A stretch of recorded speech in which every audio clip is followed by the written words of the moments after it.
We have so many stories in our lives, but our stories are not always heard. On the Hear My True Story podcast, we tell our own true stories. Before the white car backed, our head teacher had scattered. Looking at him, I could only see his tie that was flying backwards, waving at us, and he disappeared in thin air.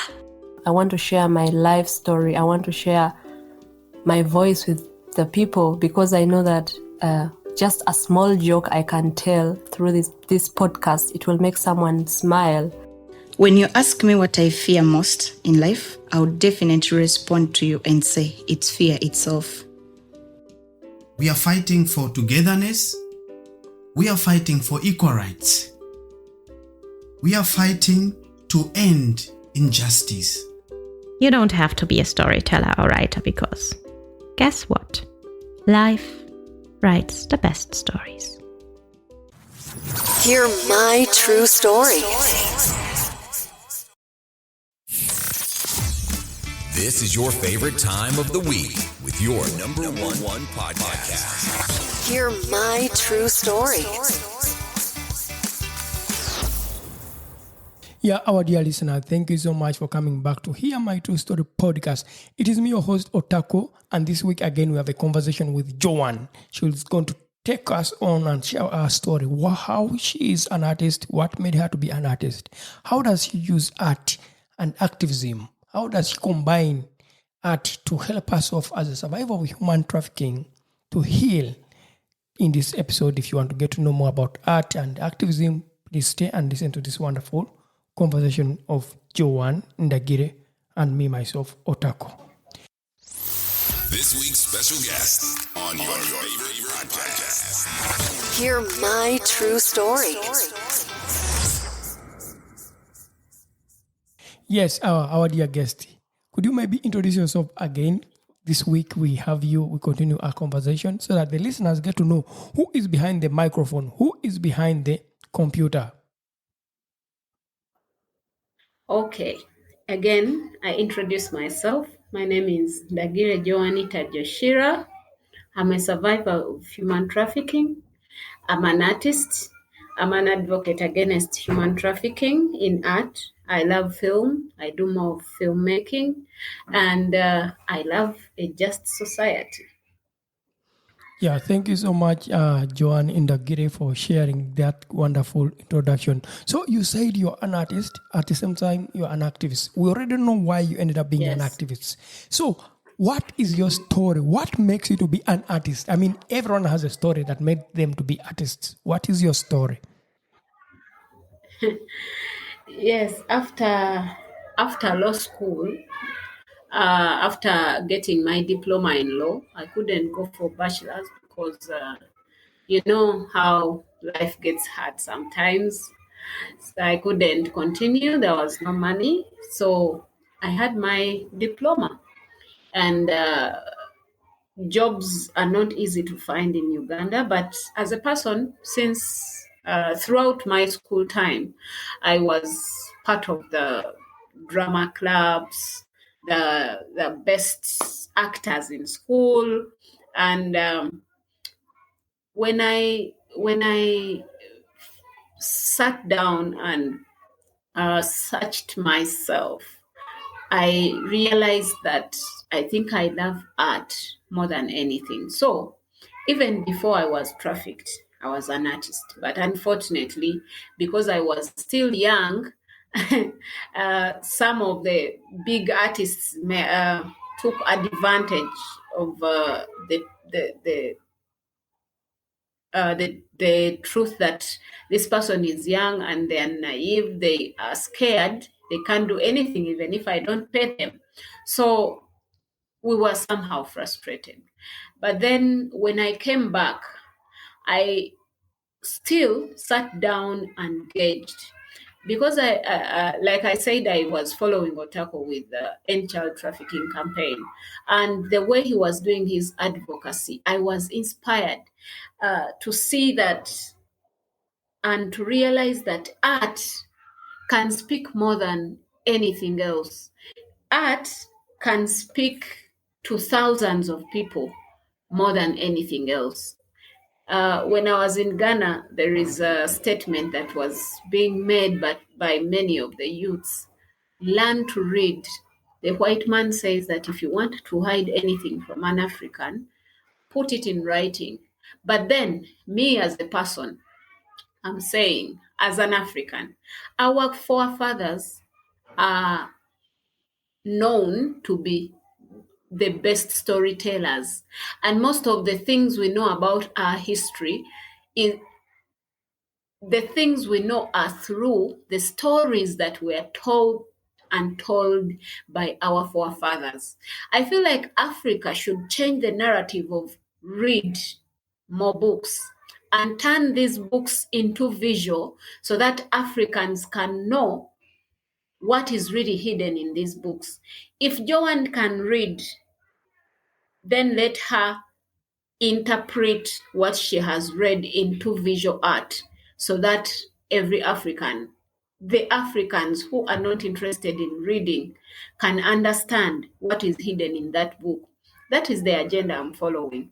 I feel like we are more practical when it comes to Africans. We are more practical. We are more aggressive when it comes to practical on-hand things. We have energy. We use a lot of our energy. And I feel like if we use this energy, we can understand more than sitting down to write. My first idea actually was writing a book. But that will come later, a book about my story.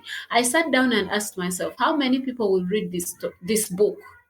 And I gauged. I realized that maybe many foreigners might read this book, but many of these people who I want to understand the gravity of trafficking might not read it. But if I stage a play, or if I do a film talking about what I know, the message can easily reach the grassroots of the people who need the message. This is how art is even better in advocacy than anything else. Art is more relatable when it comes to the people, to our people, our African people. They relate so much with art. Actually, everything of ours, 99% of our daily life as Africans is art. So as a person who has interest in art, I felt like trafficking will be understood more when we put it in the aspect of art. I'll give you an example. When I was in Ghana, I said my story. Before I said my story, there were panelists who were discussing a lot about trafficking, defining trafficking, the push factors, what. Yes, and people were touched and they were like, oh my God, this is happening. But then when they watched the documentary that I produced, it was a different story. Now everyone started relating many circumstances with human trafficking. In fact, most of them told me they understood what trafficking is after watching the documentary. Even when I stood to speak about my own story, I didn't say much. I said just a few words, but people understood because they had watched the documentary. So me, I believe that I do more in advocacy when I bring art in the system of advocacy. It is easier. It makes everything simple. You go on stage, act something, people see and relate. We have a saying in our language, amaso g'Omuganda gali mu ngalo. Our eyes are in our fingers. Not all the things can be touched physically, but art can be touched, not physically, but when you see it, you relate and touch it and feel like you are part of it. But then just writing, and some people even get bored when it comes to talking, but when it comes to visual, it is very simple and clear. So Yes. I see how you ended up being an artist and how you're using art to tell stories about human trafficking and also activism. So I want to ask you a personal Yes. question. I don't know whether you are free to talk about it or not. How have you personally used art to heal yourself as a survivor of human trafficking? Oh my God, art has been the best doctor. I once experienced depression because of the trafficking trauma that was going on in my life. I got depressed because I was told I have signs of cancer. I got cancer from all the things that I've been going through, the diseases, this, that. So I went into a depression where I was just counting my days to live. And the only thing that brought me back was art. I used to lock myself in the house, but then I told myself to go out there and meet my friends, even if it's for the last time. And that's how I ended up meeting Otako. Actually, Otako, I didn't tell you that, but by the time I met you, I was going through a session of depression. I was very, very depressed. I was very sick. If you could remember, my skin color was very, very different. It was too white, abnormally white, and I was going through a very bad situation. But then I started letting myself go back to the National Theatre, the Uganda National Culture Center. Because at the Uganda National Culture Center, I would watch plays, I would watch comedies, I would sit down and have conversations with my fellow artists. Little did they know that I'm dying inside, but we could sit and talk. But these are the things that brought me back. I started being part of productions again. You be part of the production and all your mind focuses on the production, and at the end of the day you forget that you are worrying about something. This is how you heal. So at the end of the day, I art brought me back. That is why in everything I do, I cannot forget art, because art has made me. Yes. I see that. Thank you so much for sharing that. I mean, of course, when we met after that time, I didn't know so much. I mean, I knew what's happening in life with human trafficking and that around, but it's really hard to get to know that someone that you knew before ended up being a victim, and then you feel bad because you were not there even to help them because you didn't think of that. I know. Yeah. Make sure to leave a review. This makes our day and fuels future episodes. Hear my true story. But anyway, to ask you another question, about your projects that you're working on, are there some important projects? You talked about the documentary. I mean, you have a short film that you shot about your own story that you said, I sold myself out. I sold me out. I sold me out. I did that project with Sweetla. She's a student at the film school here in Kampala. And yes, it will be on together with the documentary. And I'm the actor in that film. She directed, she wrote, and I'm acting in that film. I sold me out. It's your personal story. And yes, and I'm looking forward together with Sweetla still to do a feature film also entitled I Sold Me Out. because I feel like in the short film we just spoke about just a little, but I think we need to elaborate. But you see, production is not simple, since right now I don't have like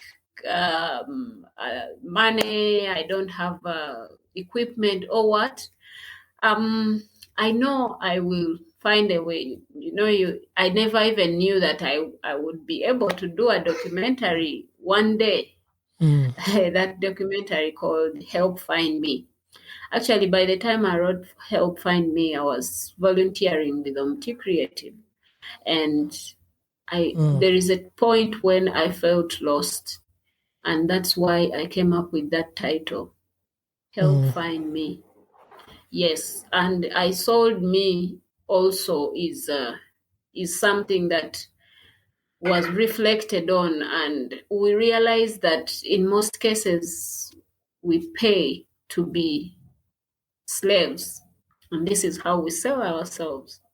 In most cases, the people who are paid to sell us are our own people. So this is how the title came out.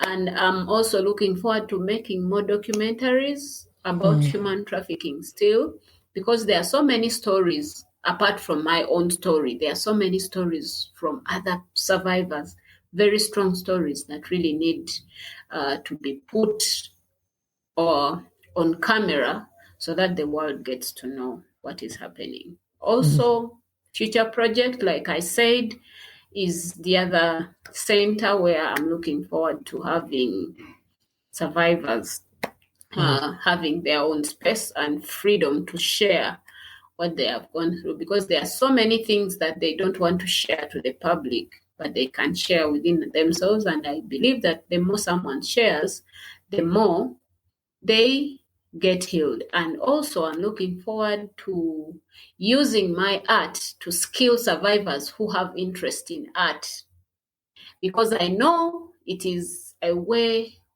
through which they will earn something, and also it will help them heal. Because I've met many of them who want to join film, who are looking forward to being actors, producers, writers, but yes, these are all future prospects, and I believe one day they will come into practice. I'm sure these things will come into practice. I really believe. Well, most times when we artists, we have ideas, we have future projects, we work towards them. Yeah. And I hope also personally I can do something with you in future that can be, I'm a podcaster. I tell true stories. I use storytelling to share stories, to have these conversations with the guests. Yes. So I'm really happy we are actually, I don't know we are doing one. I don't know if you are okay. If you are okay for me to share that I am planning something with you. Yeah, it's really okay. I'm also planning that wonderful project together with you. Something very artistic, or in July on the World Day Against Human Trafficking, we are planning to have a very big concert of storytelling where we shall have survivors telling real life stories being heard by the whole world, and we shall have fun. We shall have music. Actually, I also have a song about human trafficking. So we shall share a lot of things that we have done as artists, and these stories will be shared in an artistic way. So when that day comes, please come through for us. Yeah. So our dear listeners, Joan has broke the news, has broke the news to our listeners. Yeah. Hear My True Story podcast, and together with Joan and her organization, plus another organization in Uganda called Omti Creative, we shall be working on stories of survivors of human trafficking and see them to be told on our podcast, but also they'll be told in Kampala, following a conversation and a conference with survivors of human trafficking and policymakers in Uganda. So, our dear listeners, when you see us calling upon your support, and you have a coin, you have a euro, you have 2 euros on that, please don't mind to support the wonderful initiative of true storytelling. Our listeners have been listening to more stories. Please. Yeah. Please let's support this podcast, because this is a platform where we get to hear the true life stories, like my story. I'm grateful that I've gotten a chance to let the world know about what I'm doing, what I've done, and what I've been through. Yeah. These are the ways through which we get connections to people who join us in the fight against human trafficking. Thank you so much. I'm really honored to have you on the podcast as a guest. And I would like to say it is a pleasure to have you. And on behalf of our listeners, it's a pleasure to have. I would like to say thank you for allowing to share your personal story. This is a podcast that shares people's stories through storytelling and conversations. And I'm honored to always offer this platform to people willing to share their stories. Yes, thank you so much, Otako, for this initiative, and may God bless you. And I just pray that people continue supporting the podcast and people continue supporting the work. Yes, would you like to say bye to the listeners? Yes, our dear listeners, thank you for listening. I am so grateful that you have given in your time to listen. May God bless you. Please continue supporting us morally, psychologically, financially, physically. All that support is welcome. Yes. Thank you so much. Yeah. Thank you, our dear listeners, for following this conversation with Ndagire Joan from part 1, part 2, part 3. This is our last conversation of part 3 this week. And we hope to have you again next week with another conversation with another guest, or maybe with another true story from myself, the host of the podcast. Thank you for listening. It has been me, Otako, on your podcast. We not only have voices for a podcast, but also faces for YouTube. Don't miss your next episode. Hear my true story.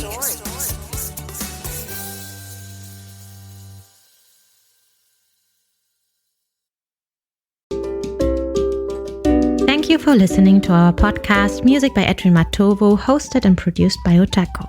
Subscribe to our podcast for more stories and visit us on our website, hearmytruestory.com, for more stories. All the links are listed in the show notes of this podcast.